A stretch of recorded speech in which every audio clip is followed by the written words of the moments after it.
Hi എല്ലാവർക്കും എൻ്റെ YouTube ചാനലിലേക്ക് സ്വാഗതം. ഇന്ന് ഞാനിവിടെ ഒരു ചെറിയൊരു ട്രിപ്പിന് പോയ ഒരു വീഡിയോ ആണ് ഇട്ടിരിക്കുന്നത്.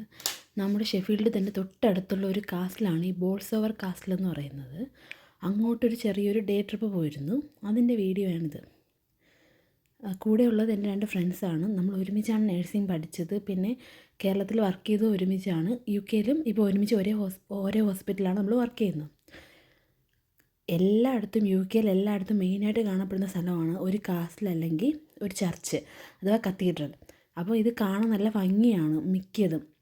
കാരണം അവർ ആ പണ്ടത്തെ എങ്ങനെയാണോ ഉണ്ടായിരുന്നത് അതേപോലെ അവർ ഇത് പരിപാലിച്ചു കൊണ്ട് പോകുന്നുണ്ട്. അപ്പോൾ അത് കാണാൻ വേണ്ടി നല്ല ഭംഗിയാണ്. ഇത് നമുക്ക് വീട്ടിൽ നിന്നൊരു കുറച്ച് ദൂരം മാത്രമുള്ള ഒരു കാസിലാണ്. അങ്ങനെയാണ് ഇങ്ങോട്ട് പോയത്.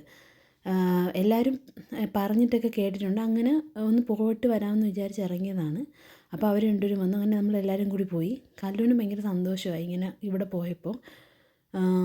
അതുമാത്രമല്ല നല്ല കാഴ്ചയായിരുന്നു, ചുറ്റും കാണാനൊക്കെ നല്ല രസമുണ്ടായിരുന്നു.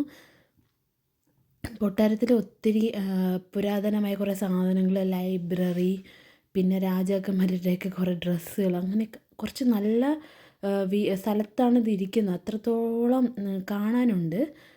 പിന്നെ അതിൻ്റെ ഫ്രണ്ടിലായിട്ട് കുറച്ചൊരു മ്യൂസിയവും പിന്നെ കഫേ അതൊക്കെ ഉണ്ട്. പിന്നെ കുറച്ച് പണ്ട് അവർ കണ്ടിരുന്ന തിയേറ്ററുകളും പിന്നെ അവരുടെ കുറച്ച് ഒരുങ്ങിയിരുന്ന സാധനങ്ങൾ അതെല്ലാം അവിടെ ഉണ്ട്. കാണാൻ നല്ല ഭംഗിയായിരുന്നു. പിന്നെ കല്ലു കുറച്ച് നേരമൊക്കെ ആയപ്പോൾ ടയേർഡായത് കാരണം നമ്മൾ പ്രാമിലാണ് പോയത്. കാരണം അത്രത്തോളം ഉണ്ട് അതിനകത്ത് കാണാൻ വേണ്ടി. ചില സ്ഥലങ്ങളിലൊന്നും നമുക്ക് കാണാൻ പറ്റിയില്ല. കാരണം സ്റ്റെപ്സൊക്കെ ഒരുപാടുള്ള സ്ഥലങ്ങളിലൊന്നും കയറിയില്ല. കാരണം കല്ലിനെ കൊണ്ട് കയറാൻ പറ്റാത്ത സ്ഥലങ്ങളിൽ കയറിയില്ല. പിന്നെ ഈ മുകൾ ഭാഗത്തൊക്കെ നമ്മളൊന്ന് കയറിയായിരുന്നു. അത് അല്ലാത്ത രീതിയിൽ കയറാൻ പറ്റിയോണ്ടാണ്. ഭയങ്കര കാറ്റായിരുന്നു. മുകളിലോട്ട് നല്ല കാറ്റും. അതുപോലെ തന്നെ നമുക്ക് മുകളിൽ കയറുമ്പോൾ ഈ ചെസ്റ്റർഫീൽഡ് എന്ന് പറയുന്ന സ്ഥലത്താണ് ഇത്. അത് നമുക്ക് വളരെ അടുത്താണ് ഷെഫീൽഡിൽ നിന്ന്. അപ്പോൾ നമുക്ക് ആ സ്ഥലം ഫുള്ളും കാണാൻ പറ്റി മുകളിൽ നിന്ന് നോക്കുന്ന സമയത്ത്. പിന്നെ അതിനടുത്തായിട്ടൊരു കഫേ ഉണ്ട്. എനിക്ക് അവിടുത്തെ സ്കോണും അതുപോലെ തന്നെ ഹോട്ട് ചോക്ലേറ്റും വളരെ ഇഷ്ടപ്പെട്ടായിരുന്നു.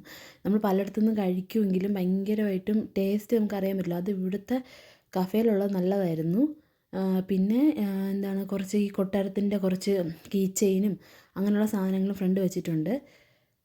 ഇത് ഓരോരോ ഭാഗമായിട്ട് നമുക്ക് വേണമെങ്കിൽ ഗൈഡിനെ വിളിച്ച് ആ ഗൈഡ് വഴി കയറി കാണാൻ പറ്റും.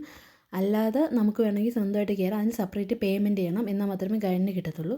അല്ലെങ്കിൽ നമുക്ക് തന്നെ കയറി ഇങ്ങോട്ട് കാണാം എന്നുള്ളതേ ഉള്ളൂ. ഗൈഡിൻ്റെ ആവശ്യമില്ല. എല്ലാം തന്നെ വെബ്സൈറ്റിലൊക്കെ ഉണ്ട്, ഗൂഗിളിലും കാര്യങ്ങളുമൊക്കെ.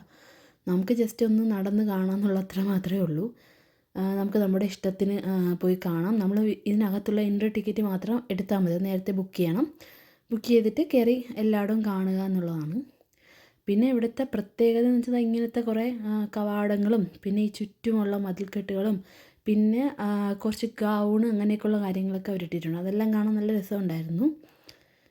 പിന്നെ പെട്ടെന്ന് നമുക്ക് നടക്കാൻ പറ്റില്ല. അത്രയ്ക്ക് തണുത്ത കാലാവസ്ഥയും കാറ്റും ഒക്കെ ആയതുകൊണ്ട് പതുക്കെ ഈ മുകൾ ഭാഗത്തൊക്കെ നല്ല കാറ്റായിരുന്നു. പിന്നെ ഇതെല്ലാം പ്രത്യേകിച്ചും അവർ രൂപകൽപ്പന ചെയ്ത ചില സാധനങ്ങളും അവരുടെ ചുമരും പിന്നെ അങ്ങനത്തെ കുറച്ച് കാര്യം ഓരോരുത്തരുടെ ഓരോ രാജാവിൻ്റെയും രാജ്ഞിയുടെ റൂമുകളും കാര്യങ്ങളൊക്കെയാണ്. ഒത്തിരി നേരം കാണാൻ ഉണ്ടായിരുന്നു. ഇത് ടിക്കറ്റ് എടുത്തു കഴിഞ്ഞാൽ നമുക്ക് എത്ര നേരം വേണമെങ്കിലും ഇത് കണ്ടിട്ട് ഇറങ്ങുന്നത് വരെ നമുക്ക് കയറാം. പക്ഷേ ഗൈഡിന് കിട്ടത്തില്ല. ഗൈഡിന് സെപ്പറേറ്റ് പേയ്മെൻറ്റ് കൊടുത്തേ നമുക്ക് കാണാൻ പറ്റത്തുള്ളൂ. അല്ലാതെ നമുക്ക് എത്ര നേരം വേണമെങ്കിലും